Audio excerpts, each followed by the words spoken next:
Your days of dried chicken or turkey are over because in this video, I'm going to show you how to get a foolproof, juicy chicken or turkey every time. Let's go.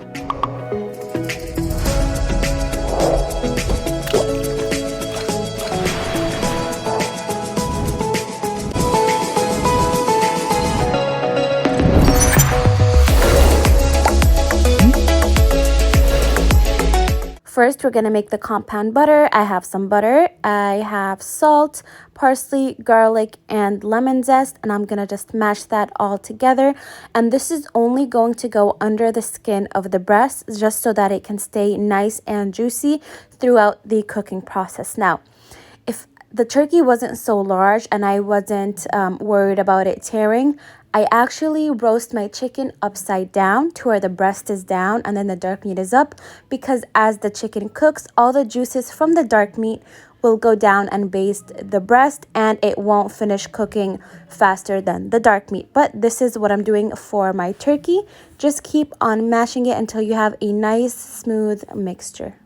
Now, I'm using a yogurt-based marinade so that I don't have to brine my turkey, because the acidity from the yogurt will help tenderize the turkey without me having to make a brine. So just marinating it with my spices and yogurt overnight so that I can ensure a tender turkey or chicken. Now, for my spices, I have salt, I have onion powder, garlic powder, black pepper, cumin, paprika, turmeric, and chicken bouillon, just to add a bit more savory flavor.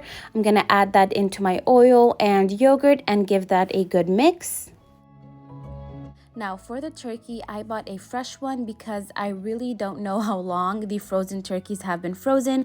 I've scrubbed it with salt, rinsed it, and let it dry completely. Now, when you buy turkey, there's always giblets and the neck inside. If there are, you want to remove them. Do not cook your turkey with those in it. So you're going to find them here in that opening.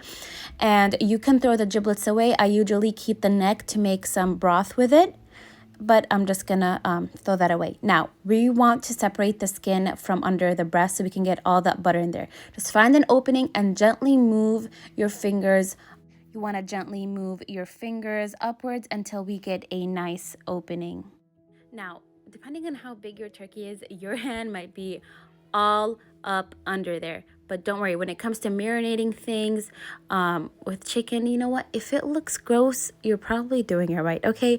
Just get under there, give the turkey some TLC, loosen up the skin, and you'll be good to go.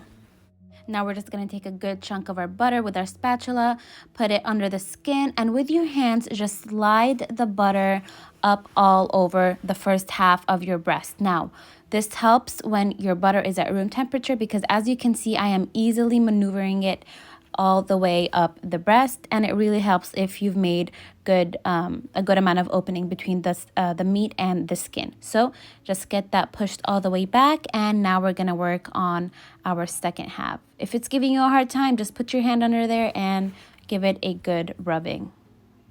Now, just for reference, I have a 13-pound turkey over here, so all the ingredients, measurements, and cooking time will be for a 13-pound turkey. You can also flip the bird around and make an opening from the back and then put any butter you have left in there. And if you've already covered the whole breast, you can slide some under the thigh skin if you want.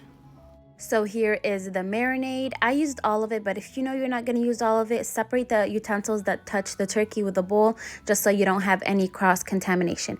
And do not worry if it looks split. It's only because we're using yogurt. You can see right as we start rubbing it, it'll all smoothen itself out. And that turmeric gave it such a nice and lovely color. Now you're just going to rub this baby down, okay? Pretend you're giving a baby a bath and just give it some tender love and care until all the nooks and crannies are covered with that marinade, and any extra that's left, just put it inside the turkey. So once you have marinated the front and the back side, you're going to put it in a tray and let it marinate for 24 hours. After the 24 hours, I've placed it in a large tray with some garlic heads and rosemary inside the chicken, as you can see here. And I've lined the tray with onions and celery to flavor all the water that we're then going to use for our gravy. And I just want you to see, especially if you look at the leg, how the skin is dried up. And that's because I did not cover it, because I wanted good color when it bakes. However, since the marinade has yogurt and salt, all the meat has absorbed all of that. So even though the skin is dry, the meat inside is so tender. Now I'm just going to put the water, about 2 mugs of water in the tray, and because we had it in the fridge for 24 hours, the butter in there solidified, so it's not gonna melt right away. What I did was put it in the oven at 400 degrees for 45 minutes, lowered the heat to 350 and took it out once it hit 160, and then I covered it and the residual heat took it to 165 degrees, which is ideal for poultry. And look at how juicy that chicken breast looks. And the herbs from the butter really stuck onto the breast. Now, obviously, this is just a method of marinating it. What you take away from this is how long we marinated it and the yogurt-based seasoning that we had. And I served it with some roasted potatoes. And you can see how it retained all of its moisture right here. Such a satisfying shot. I really hope you guys enjoyed this.